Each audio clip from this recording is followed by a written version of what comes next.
Grazie a Rossella, grazie a questo luogo spirito, grazie a tutti voi che siete qua anche a ascoltare questa novità. Sì, anche siamo entrati negli ordini di architettura per crediti formativi anche in tutta Italia, chiamando questo tipo di brand architettura del benessere, e quindi dopo anni e anni di studio di maestri che sono arrivati, di uno sforzo abbastanza notevole per utilizzare tutte queste tipo di conoscenze che in Oriente sono molto blindate, molto difficili anche avvicinarsi, siamo riusciti invece a creare un po' un know-how, diciamo, interessante anche per l'ordine professionale. Allora, niente, io vi esporrò la parte, diciamo, più tecnica, anche se questa filosofia ha molti ambiti un po' spirituali, anche un po' esoterici, perché ovviamente viene dall'Oriente, che immaginate c'è tutto un approccio di uno stile molto più approfondito. Quello che avremmo visto se ci avvicinavamo un tempo su questo tipo di studio era un po' un maestro, tra virgolette, in questo stile, che stava vicino all'imperatore. Era un po' il nostro mago Merlino, diremo, tra virgolette, che dava una serie di dritte della composizione sia architettonica, paesaggistica, sia delle strategie di gestione territoriale, quindi a livello anche, diciamo, bellico, no? Quando attaccare, come insediarsi in un territorio, con che tipo anche di cadenze statistiche a livello di numerologia. Anticamente si guardava anche chi abitava uno spazio, una casa, un villaggio, si costruiva a seconda la proporzione del palmo del braccio, e su quella si costruiva la casa, quindi non c'è un'ergonomia, come dire, fissa, come noi abbiamo 2,70 m, quello è fisso per un'abitazione. Sì, però se 2,70 m ce l'hai su un grande spazio diventa basso d'altezza, quindi dipende anche come lo dividiamo lo spazio. Quindi siamo dei tecnici che abbiamo creato una serie di strutture anche e di leggi che però per molti versi hanno ridotto un sentire più globale anche alle spiegazioni. Diciamo, la Prossemi, che è lo studio che lavora dietro questi aspetti sottili, dice appunto che a seconda anche del luogo, del clima, ma potremmo dire anche del cibo, della parlata, perché questa ci influenza, o diremo tutto questo è tutta collegata, abbiamo un aspetto architettonico, un aspetto di formazione progettuale che cambia. I tedeschi fanno anche case molto squadrate, vengono stili comunque abbastanza con muri più spessi, c'è un discorso di spazio ben delineato. Se pensiamo in America nasce l'open space. Perché nasce l'open space? Perché ci sono grandissimi spazi. Loro per farti 200 km è come scendere da voi e fare fabbrica la città, pensare quindi come tutto questo genere di realtà è un po' un codice che entra nel popolo e struttura il popolo, la lingua, il ritmo, il cibo, il pensiero, potremmo dire anche le avanguardie storiche, poi no, culturali, che ovviamente vengono da ogni regione in un certo modo perché c'è un tessuto che si basa su questo. Potremmo dire però che ultimamente siamo andati in una direzione abbastanza razionale anche della composizione, siamo entrati un po' in città che, se le guardiamo dall'alto, sembrano dei microchip. Se vediamo un po' come sono formate, hanno tutta una squadratura che infatti è quella che trovi proprio nel computer. Sono andato a Bari, no? Adesso a segnare, e sono della città storica. Tutte le città storiche, se notate, hanno le strade che sono dei cunicoli, delle vie, ma non sono così chiari, così ben definiti. Anticamente Bari alla parte alta è completamente, diciamo, disassata, infatti siete dentro lì ancora adesso, insomma, a una certa ora è meglio che non ci entri, perché si stringono anche a questo livello qua i cunicoli, cosa che per legge adesso non è possibile. Proprio la pianificazione urbana, che si basa invece in uno squadramento, diciamo, di questo modo, in realtà è nata per un discorso bellico di difesa e di gestione del territorio, perché se tu metti dei cannoni agli angoli, diciamo, dei lati di un quartiere, perché c'è una sommossa, c'è del casino, ecco che subito viene arginato velocemente e gestito il territorio. Quindi la razionalizzazione è sempre legata al concetto di controllo, di gestione e controllo. Certo che questa razionalizzazione, se andiamo in paesi del sudamericani, che io sono stato a fare diverse esperienze nella mia vita, anche nell'Amazzonia, in altre realtà, perché adesso mi vedete bello vestito così, ma insomma il personaggio che guardate mi ha fatto di tutti i colori, insomma, poi chi mi conoscerà, diciamo, nelle quinte capirà di cosa sto dicendo, e comunque sia all'interno di questa realtà ho notato che il territorio qui invece è molto più variegato, c'è meno una composizione così rigida, potremmo dire cartesiana. Certo che il linguaggio cartesiano potrebbe essere un linguaggio che ci dice in qualche modo che tutto deve essere regolato sotto due sistemi cardinali, no? E quindi ogni cosa anche deve essere produttivo, ogni cosa deve essere che conquista sempre una produzione che diventa sempre maggiore. Quindi in questo tipo di composizione, che è architettonica ma che è mentale, noi non ci prefigureremo mai la possibilità di una crisi. Scusa che vi parlo di un concetto che sarà vicino un po' a tutti, perché la crisi della nostra cultura è uno shock. La crisi è uno smacco, abbiamo tutti fallito, non è possibile, perché questo è il grafico, questo è il sistema. Invece in queste culture qua antiche la visione è questa, la visione è circolare, quindi la crisi diventa opportunità, come anche appunto è la stessa parola per dire in Giappone, che vuol dire proprio opportunità sotto forma di ideogramma. Allora sotto un cerchio c'è un punto di partenza, c'è un punto di fine, beh mica tanto, ogni punto può essere una possibilità. E la crisi si aprono nicchie ovviamente di possibilità, questo dipende appunto da come si vuole vedere la cosa. Il sistema cartesiano però è un sistema che non ti permette di decantare dei momenti, di fermarsi, perché fermarsi permette il far entrare un'esperienza. Continuare sempre in questo modo è come navigare sempre sul mondo ma non fermarsi mai a integrare un'esperienza. Delle culture semplici, che noi definiamo semplici, io ho avuto diversi contatti e devo dire che ho avuto uno smacco culturale mio, perché mi sono dovuto, come dire, rivedere della mia conoscenza e scienza, tutto il mio sapere, che in qualche modo si è ridotto a nulla con persone molto più semplici, più povere, con una cultura più appunto limitata, ma con un'esperienza molto più forte, con un'educazione emozionale e emotiva molto più forte. Quindi in qualche modo mi sono trovato poi a essere quasi un bambino rispetto a certe capacità di certi tipi di uomini guerrieri, direi io, no? Allora dico, tutto questo cosa comporta? Comporta che possiamo iniziare a mettere in discussione anche tutto questo sistema. Pensate a un'altra cosa ancora, questa mi è molto affascinante. Avete presente quella, c'è una illusione ottica, che è un'illusione ottica base, che è quella di una ferrovia con due linee, no? Si trova in molti testi di illusione ottica, no? E quando vedi questa cosa qua, una linea sembra più stretta dell'altra, ma le linee sono uguali, no? Questa l'hanno fatta vedere antropologi a tutte queste culture qua e hanno visto che loro non vedono mica la diversità, vedono le linee completamente identiche. Noi invece vediamo che è diversa. Quindi aspetta un attimo, vuol dire che l'architettura, l'insieme e tutto quello che viviamo ha modificato anche il nostro modo di vedere? Se è vero è questo, l'architettura non è uno spazio amorfo, fermo, l'architettura inizia anche a entrare dentro il nostro tessuto di pensiero, ogni nostro concetto. Pensate ai grattacieli, i grattacieli sono dei falli messi all'aperto, perché dimostrano il potere, chi è più alto è più vincente. È sempre continuamente questo tipo di linguaggio che porta un continuo pensiero ridondante e a tutti noi ci porta a benessere, ci porta a star bene, ci porta a tornare nei principi che ci fanno apprezzare quello che c'è e quello che è vero.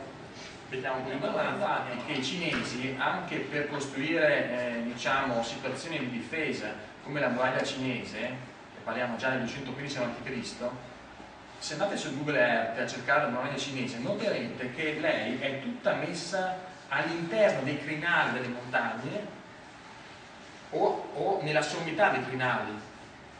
La muraglia non offende mai il paesaggio che ci va in direzione diciamo ortogonale, segue sempre le linee del territorio, dei suoi flussi, perché l'offesa al territorio attraverso anche l'architettura è un'offesa alla terra e offendendo la terra si offende il corpus di cui noi facciamo parte.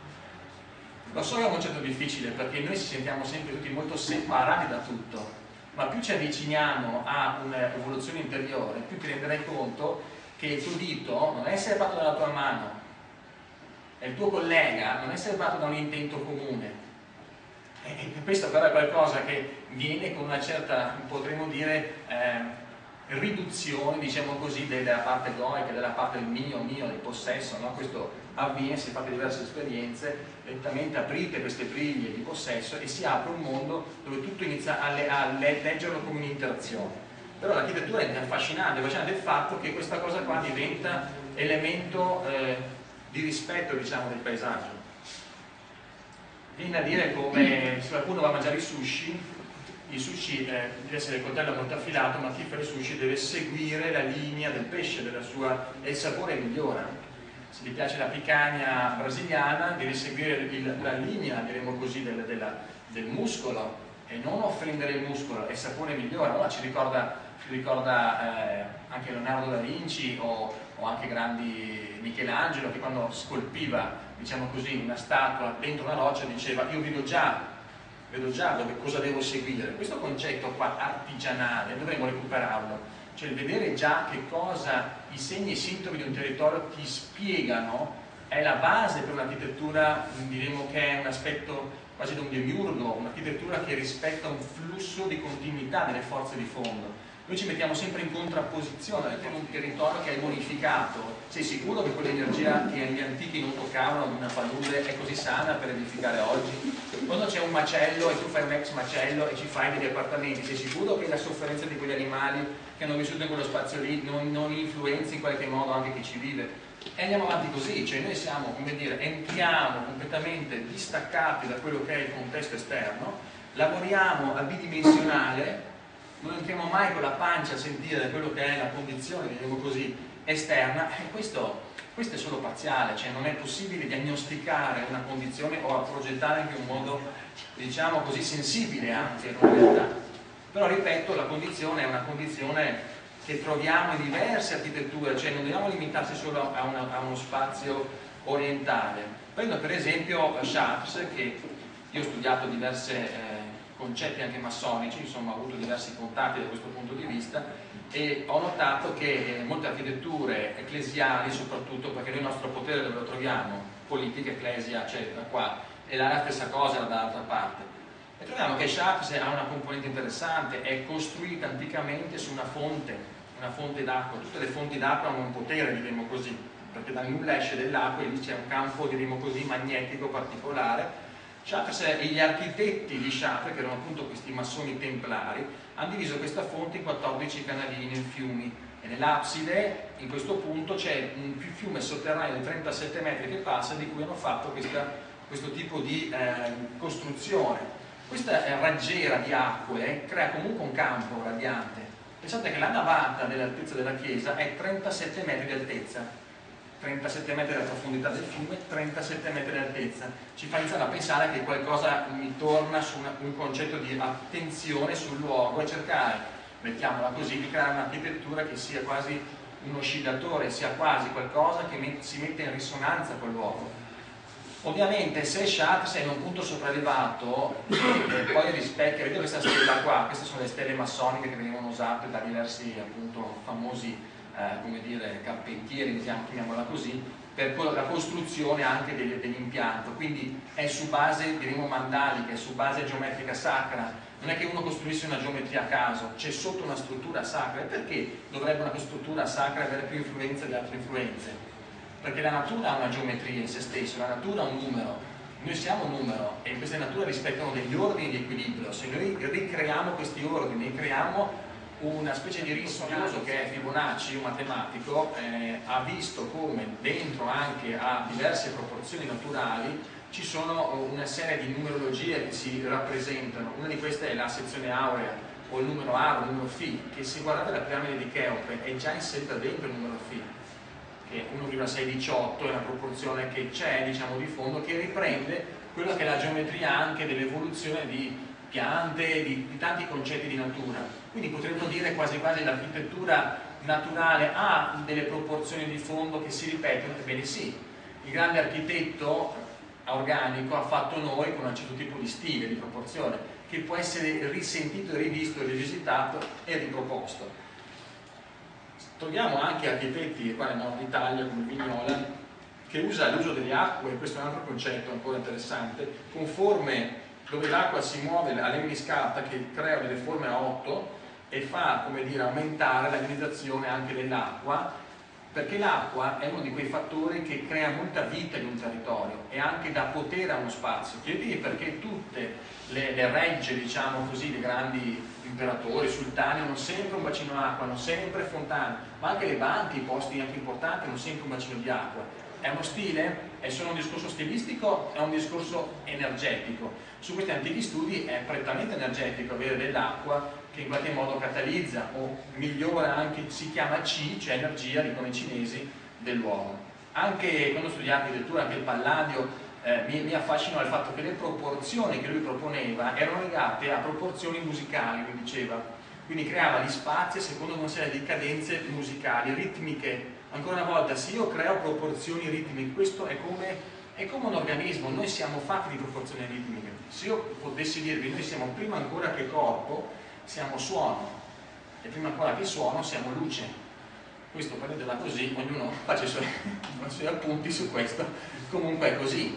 E quindi la vera architettura è una architettura di suono che dovremmo iniziare a pensare. Frank Lloyd Wright, va bene, è un grande, è il primo, se volete, che apre l'architettura organica, quindi un aspetto organico della progettazione, di cui verrà fuori Markovec, altri bulgari che portano avanti questo tipo di stile. Lui nasce, lui va in Oriente, intanto Giappone, quindi studia anche tutto questo stile che è nel sangue quando va in Oriente, cioè ce l'hanno addosso di creare proporzioni, l'uso dei materiali, l'uso delle forme, anche se mi fa poi degli aggetti importanti, e che è diventato un museo questa casa, però viverci lasciamo perdere, perché creare troppe forme disassate o entrare in questo aspetto di ingegneria dove dobbiamo stupire sempre, cioè alla fine avere una casa che ha degli sbilanci statici importanti, questo influenza anche le tensioni interne. A noi non ce ne può fregare di meno, perché ci fa il problema, ma il problema è che se più tensioni interne hai, più irregolarità hai, per questi antichi studi più l'armonia interna si depaupera. Ma noi vogliamo stupire, quindi anche l'architetto oggi è un architetto che deve lasciare il segno, deve farsi vedere, deve storicamente rappresentarsi. Sì, ma l'architetto sta rappresentando il cliente che sta vivendo questo spazio, o il cliente quando in qualche modo viene in casa qualcuno e dice questa è la casa dell'architetto, questa è la casa dell'architetto, sì, ma non è mia. Quando tu ci stai bene, ah, l'ha fatto lui, ah, però poi inizia a incazzarsi perché dice ha fatto tutto quello che voleva lui, però io non è che mi ha ascoltato e mi ha sentito. Quindi dovremmo iniziare a fare un'architettura non violenta, dovremmo incominciare a pensare che bisogna essere dei bravi demiurghi ascoltatori dove armonizzi ciò che di fondo c'è, ma non hai bisogno di tutto questo ego di rappresentazione per poter essere qualcosa. Questo non è semplice, specialmente di lotti, di albi, di situazioni dove tutti dobbiamo essere qualcuno e dobbiamo tutti diversificarci. Però chiediamoci una cosa, se vogliamo creare armonia, è come se io sono davanti a uno, faccio terapia e questo mi sta parlando e dico no guarda dovresti fare così, così, così, ma guarda che tu sei così, così, così. Oh, se io sto facendo terapia vorrei dire anche come cazzo sono io, come mi sento e voglio esprimere, tu stai lì, ascoltami. Ecco, diciamo che l'architetto è anche un po' un terapeuta, perché per certi versi gli tocca anche questa parte di ascolto. Quindi la nostra professione è anche un po' da vedere lamellare come tetti, comunque diciamo la parte dei pilastri come alberi, strutture, e qua entriamo nei natural architects, cioè strutture che però rispondono a quelle che sono anche le influenze del paesaggio. Io sono nella zona del nord, quindi a Verona, tutte le zone delle Alpi, non vi dico l'obbrobrio di zone diciamo invernali che hanno fatto per zone turistiche, no? Per poter svernare, quindi questi grandi distesi di cemento, tutte fatte, c'è un minimo di ascolto di quello che poteva essere legarsi a un territorio. Legarsi dalla forza, perché se ti leghi, anche se collabori, se crei il team, se crei la rete dà la forza. Se voi non capite questo punto in questo momento storico di legare, di creare rete, non avete capito questo momento di farlo, perché chi si isola adesso non va mica tanto avanti. Cioè il concetto è legatevi, apritevi, fate rete. E così anche in un concetto di ascolto, di sentire, certo avrai un po' paura perché dirai il mio si perde. Io ho avuto questa esperienza, all'inizio anch'io ero un po' di questo concetto di trattenere la mia conoscenza, poi ho scoperto una cosa strana, che più ti apri, più dai e più ti si raddoppia. Tu dici sì, l'ho pensato di sapere, non è così semplice, però lo dico, perché c'è una parte iniziale che hai molta paura di dare la tua conoscenza a qualcuno, quell'altro che prendi scarpa qualcosa, no, funziona l'inverso, perché più dai, più questa cosa qua invece è come una piramide, tu vai su, quindi bisogna avere il coraggio anche a dire ok, iniziamo a collaborare, non ho paura di offrire e fare, perché questo ci sarà sempre una reciprocità che comunque ritorna. Roma. Bernini ci fa sto colonnato e abbiamo questa piazza con degli obelischi, sempre questi obelischi egizi, non dico ma che cavolo ci fanno questi obelischi egizi dappertutto? E guardiamo questa forma di abbraccio e questa apertura che va verso il fiume. Intanto per gli antichi cinesi Roma è in un settore molto particolare perché all'interno lo dicono di un abbraccio che si chiama Mintang, grande area, loro la chiamano, un abbraccio che porta tutta l'energia a convogliarsi, quindi a livello strutturale, diremo così, della formazione possiamo dire del paesaggio d'Italia, Roma è al centro di un abbraccio energetico mediterraneo, quindi si potrebbe guardare questo dappertutto nel mondo e capire città più favorevoli a uno sviluppo forte, perché l'abbraccio porta energia che va verso un punto, cioè la bocca la chiamano del C, il punto dove si accumula questo tipo di realtà. Fatalità, quindi questa è una formella antica che riprende una conformazione territoriale, diciamo a curve di livello di un territorio. il Bernini fa questa cosa qua e a un certo punto Mussolini ci apre completamente questo spazio e vuole fare un'apertura fino al Tevere. Questa progettazione, questa apertura, da un mio punto di vista, è molto molto interessante perché convoglia l'energia del fiume che curva in questo modo e lo porta dentro direttamente alla navata. I fiumi fanno scivoli del vento e acqua, quindi la potenza dell'acqua e le sue cici, la sua energia territoriale, se viene coinvogliata in architetture che la abbracciano, ecco le fontane, ecco queste cose, e in qualche modo abbiamo anche degli obelischi che in qualche senso centrano questo spazio e lo fanno in modo vorticoso portare dentro, no? Quindi anche l'obelisco è anche un elemento con i fuochi delle ellisse, hanno anche due fontane laterali, non è niente di caso. Sapete che per fare un corso di architettura sacra della chiesa non devi essere dentro quell'ambiente là, intanto puoi solo fare quello, è come essere un iniziato, essere dentro, vedere una massoneria, cioè tu non è che chiunque può prendere una parte di una chiesa, te lo scordi, perché sono segreti, e ritorniamo a questo tipo di concetto. Allora dico, questa cosa qua per me o era d'accordo con la chiesa perché ha fatto un'opera veramente intelligente, cioè in questo modo ha dato molta forza all'architettura di Roma, diremo così, se questo concetto degli obelischi, queste realtà dicono sono solamente di Roma. Se guardiamo Washington, 1800 è costruita, di cui se prendiamo $1 ci troviamo pieno di segni massonici e di altre questioni, troviamo che la Casa Bianca è al centro di sistemi stellari. Vedete, le strade si coinvolgono tutte quante ed entrano nella Casa Bianca. Questa è la Casa Bianca e vedete qua questo sistema stellare. Il fiume arriva da lontano, c'è ancora un obelisco che raduna questo e porta verso la Casa Bianca da una parte, dall'altra tutte le strade si radunano e al centro di una punta c'è la Casa Bianca che raduna le strade. Ma come mai le strade vengono radunate? Perché c'è una progettazione attenta delle strade, i flussi delle strade e delle architetture? Perché il flusso delle strade, energia, se tu vai in aereo, vedi dall'alto la città di notte, vedi come le sinapsi della mente, vedi come tutte le energie si spostano. Se ho un'architettura che sta al centro di questo flusso, questo a qualche livello io l'assorbo, e se io da lì rappresento un potere, lo gestisco, questo si collega anche alla realtà del territorio. Questi sono gli antichi studi, che però non è qualcosa che in qualche modo è prettamente in feng shui cinese, cioè ce l'abbiamo in casa, anzi potremmo dire anche in modo forte, tra virgolette.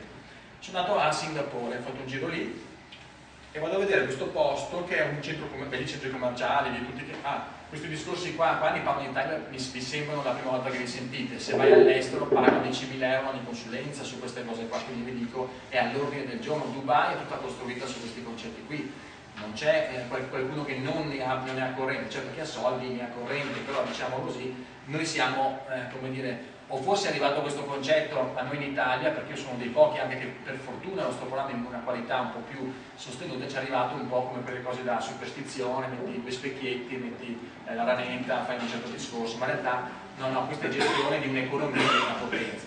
Questo è il Sacred City, è un posto a Singapore, è stato costruito, hanno costruito questi edifici, che sono edifici diciamo di uffici, come una mano, diremo così, e dove al centro, potremmo dire quasi il chakra della mano, si contiene un'energia che arriva da tutte le strade che si coinvolgono. Questo trattengono le strade e hanno messo al centro sia una rotonda e una fontana che di notte continua sempre a variare, fa luci e fa musica e molta gente va a vederla ed è un altro esempio interessante di come gestire l'acqua, come gestire le strade, come gestire il potere, diciamo in questo modo anche urbano. Ma allora perché pensiamo, non so, a architetti importanti come Norman Foster, Perry, che vanno in Oriente e costruiscono che cosa? Banche, e in qualche modo se hanno dovuto scontrarsi, diremo così, con quello che è il mondo orientale che si studia, ebbene sì, hanno tutti dovuto, come dire, interfacciarsi con master di Feng Shui che dovevano dirgli le dritte, non te lo scrivono sui giornali, loro diciamo lo negano, tra virgolette non è che te lo vengono a dire perché è una cosa un po' segreta, ma nessuno qua si può muovere se non ha un consulente, nessuno. E vediamo perché. Norman Foster fa questa banca che era molto importante, la Shanghai Bank, quindi tutto il business di Hong Kong veniva inquadrato dentro lì, quindi in qualche modo doveva essere un luogo col massimo del C vibrante, e troviamo che la banca è completamente sopraelevata, cioè aperta, cosa che a livello architettonico è uno sforzo enorme fare un'apertura completamente sotto, devi pensare a tutta una serie di espedienti, di aperture centrali, insomma di tensostrutture eccetera. studiando con maestri ho compreso che il Cile territorio, diciamo, del crinale montagna, adesso dovreste fare il corso per capire di cosa sto parlando, e in qualche modo scende proprio la vena del drago, così la chiamano, ci sarebbe la vena del crinale montagna che arriva dal territorio, scende proprio a questo punto di Hong Kong, che è al centro della baia, e la baia, con i suoi flussi d'aria, arriva proprio a bagnare questo punto. Quindi è come un incontro di due forze quel punto lì. Quindi è un punto molto edificante, di cui hanno fatto la parte sotto completamente aperta per lasciare questo C possa essere preso, imbrigliato da tutta la struttura che internamente si apre con questa V come vittoria, anche perché dice tutte simbologie, ogni cosa ha sempre un simbolo che deve in qualche modo riprendere. Vediamo questa è una struttura che si apre, diciamo, in tutta intorno un po' a forma torre, e diremo arriva dentro qua la baia, e questo è, diciamo, se l'energia arriva al fondo e la banca sta al centro di questo è, diremo, solo un primo aspetto che si lega alla scuola della forma. Io ho fatto diversi libri, questo è un libro che parla del Feng Shui della forma, è a calore, carino, chi volesse poi trovate anche composizioni di questo tipo, trovate architetture con parti aperte, per esempio, che tu ti chiedi ma non è aperto lì, anche per fare un'architettura così non è facile aprire un buco a livello strutturale. Se studi ancora il territorio comprai che il drago, il crinale dell'energia arriva fino alla baia, ma se tu me lo ostacoli, me lo blocchi, l'energia si blocca e il contrasto crea problema. Allora se devi lasciar fluire le cose, allora fanno questo buco per lasciar fluire i flussi dell'aria. Sono interessanti, sono approcci che fanno capire sempre il concetto di prima, dobbiamo sempre approcciarci in modo più organico, più armonico, seguire non un sistema catalogato, escatologico o quadrato della nostra progettazione, ma possiamo aprirci, e quindi questo cosa crea? Crea un progetto latere, crea nuove idee, vediamo se questo è, diciamo, efficace. Abbiamo delle statistiche. Tom Albert fa questa in bank, sempre banche parliamo, alla fine vedete che qua lì investono. Ad Amsterdam si è ridotto l'assenteismo del 75% dopo questa architettura. È un'architettura con acqua, con colori, con forme armoniche, con spazi di un certo tipo, come dire, accoglienti, l'assentesimo del 75%, quindi questo vuol dire incremento economico interno, non da scherzo. Facciamo un altro esempio, andiamo a Canberra in Australia, questa città completamente costruita da zero, quindi siamo in un posto completamente nuovo dove fanno il Parlamento. Abbiamo Walter Burley che è un allievo di Frank Lloyd Wright che costruisce l'impianto della città giardino, una visione di giardino naturale al territorio, allineando i principali boulevards con le colline, sviluppando la città attorno al lago artificiale, cioè ha creato i boulevards, le strade, seguendo il ritmo delle colline, quindi non è che le mette a casaccio, prima studia il territorio, le segue. Troviamo nei suoi testi queste composizioni e mi ricordano geometrie sacre di nuovo, quindi in qualche modo lavorano in questo senso. Troviamo che il Parlamento è confluenza di diverse strade, quindi ancora una volta c'è questo tipo di studio di dare potere a un tipo di spazi. È interessante, ho visto delle case cotte come una fornace, fatte di terracotta, vedete? Erano completamente cotte dall'esterno, poi si sono tolte tutti questi mattoni e poi rimaneva la casa come un vaso di terracotta. Bellissimo, perché l'argilla è molto traspirante, quindi si sta bene in una casa d'argilla, è un po' entra nell'ambito della bioarchitettura questi concetti. Architettura quindi olistica, potremmo dire, architettura del benessere, questo è il tema che si porta avanti anche negli ordini, sì, per cercare di entrare un po' più in sintonia a degli stili che poi sono di trend anche, perché io vado nel Tirolo anche a fare consulenze e vogliono l'hotel con il discorso della bioedilizia, con materia naturale, però questa architettura Feng Shui ci sta appunto bene se mi fai una composizione che rispetta certi canoni, ma anche entriamo nel design, entriamo in tanti concetti che però riprendono antiche conoscenze, quindi non disdico anche quello che può essere il solare termico, il biogas, tutto quello che vuoi, anche che ci può aiutare, diciamo, più sensibile, si può guardare un concetto, diciamo, più armonico di progettare in modo più stabile, dove ogni posizione viene pensata per stare meglio e avere più controllo. Questo è legato al primo libro che dicevo che ho scritto. Entriamo in un altro grande argomento che è la scuola della bussola, cioè è la conoscenza del cielo. Tutto questo che ho appena spiegato è la conoscenza della terra. Gli antichi cinesi guardavano il cielo e guardavano tanti concetti tipo quando nasciamo. Quando nasciamo abbiamo una numerologia e siamo impiantati dentro una risonanza, diremo così, dello spazio e tempo, e non è un caso anche fare una cosa che ci dà. Nascono una serie di strumenti. Uno di questi strumenti si chiama il Guopan. Questo qua l'ho fatto fare io a Hong Kong da uno dei più grandi maestri di Hong Kong, della Thomson House, E l'UPAN è uno strumento che codifica un insieme di aspetti magnetici per capire se un'architettura o uno spazio, diciamo, è messo e orientato in un modo giusto. Quindi un conto è la locazione, il posto, un conto è il suo orientamento. Prima devo trovare la locazione giusta di come è messo lo spazio, dopo devo capire se il suo orientamento è anche corretto. Ci sono studi che ti fanno partire la testa, per quanto sono complicati, nel sistema avanzato, e ci sono però software computer che ci aiutano, per dare anche dei concetti metafisici, tipo ti fa capire come sarà quel posto, cosa sarà anche il futuro di quel posto, attraverso questo tipo di... Cioè inizialmente lavora con la posizione orientamento e con spazi collocati in modo giusto, però se questo non è possibile mettere a posto, entriamo allora in un arredare in un modo opportuno e abbiamo anche un insieme di oggetti, come possono essere acquari, come possono essere lampade, queste sono cose che ho fatto io, diciamo che ogni architetto può fare delle cose simpatiche per aggiungere dei pezzi, o questa altra lampada fatta in metallo e rame per attivare degli spazi. Ecco, tutto questo è legato a un secondo libro, vabbè, pubblicizzo un po' anche questi scritti per farvi capire che c'è un po' di materiale scritto su questi manuali, e entriamo poi nel Feng Shui intuitivo, un altro terzo aspetto. Terra, cielo, uomo, bisogna unire sempre questa triade. Siamo sia una persona che è morta in una casa, se c'è una stagnanza, se ti stai traslocando, se stai entrando nella casa di un altro con un trasloco, sarebbe bello togliere un po' di tutto quello che è rimasto lì. Bene, sono tecniche per cercare di ripulire tanti altri aspetti, perché poi tu dici ma in quella casa lì non mi sento tanto bene, perché c'è anche una storia dietro passata anche, e sai, noi siamo fatti anche di emozioni, siamo fatti tante cose che rimangono nello spazio.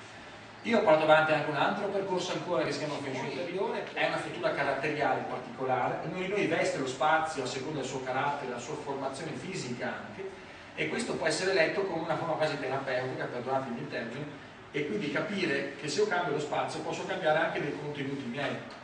Esempio, una cucina troppo elegante, troppo bianca, una casa troppo pulita o troppo ordinata denota una cronicità sotto. Chi troppo mette in ordine ha troppa paura dello sporco, paura del disordine. E che cosa significa il disordine nella vita di chi mette troppo ordine? Non entrerò troppo in questo argomento perché non è la sede, ma c'è tanta roba che viene su. Quindi non è che componiamo lo spazio così a caso. Noi componiamo lo spazio, chi prende un attico è perché vuole controllare. Voglio uscire dalla realtà, voglio vedere tutti dall'alto, così però c'è un tema del controllo di fondo. Non prendi l'attico a caso, è perché tu sei quello che poi si metterà al tavolo a capotavola. Sei quello che vorrai anche vedere dall'alto gli altri. C'è tutto un tema che si ridonda, diremo così, anche nell'affermazione di tutto quello che noi scegliamo e dove vogliamo stare. Chi ha un piano terra, prende un piano terra, spesso e volentieri si lega alla famiglia, si lega ai bambini, perché è legata alla terra anche. Cioè, ogni scelta, ve lo dico, è interessante leggere gli aspetti psicologici che ci sono dietro, e questo è l'ambito di studio che mi riguarda. Facciamo un approfondimento sul colore, ed è bellissimo il tema del colore a livello fisiologico, però non tanto il colore estetico, anche quello possiamo parlare, ma il colore fa un effetto. È pieno di statistiche che fa vedere come certi colori rafforzano la forza e altri ne indeboliscono. Colori che rilassano e colori che invece tolgono, per esempio, l'olfatto, colori che aumentano l'acustica, il vuoto ha sul colore che è storico, e bisogna sapere come entrare nel territorio e che effetto ha. Tutto questo è da sapere se vogliamo approcciarci anche a un uso del colore più attento. Abbiamo anche un libro di questo che fa e in qualche modo portano il loro contributo a questo tipo di studio. Vedete, sono tutti maestri che sono anche architetti, soprattutto c'è un taglio tecnico in questo tipo di percorso. C'è un laboratorio, ci sono diverse città che sono state attivate per questo tipo di studio. Sono dei corsi online che io tengo e il mio sito possono prendere, e sono queste le schede che troverete nel mio audio anche per imparare questo. Facciamo viaggi anche nel mondo, il prossimo sarà in Giappone, dove vedremo tra 25 tra musei e giardini giapponesi con 2 maestri di Kare Sansui, quindi sono viaggi di dati. Con Rossella stiamo già pensando di attivare tutto questo ancora e di trovare dei modi diversi anche di fare viaggio. Vorremmo fare questo anche in Italia per i giapponesi e i cinesi, perché noi abbiamo città importanti a livello internazionale loro, non un viaggio turistico banale, ma una cosa più consolidata e più storica. Il laboratorio ci porta anche a fare tutta una serie di analisi che sono analisi. Con questo, signori, io vi faccio un applauso e vi faccio un applauso.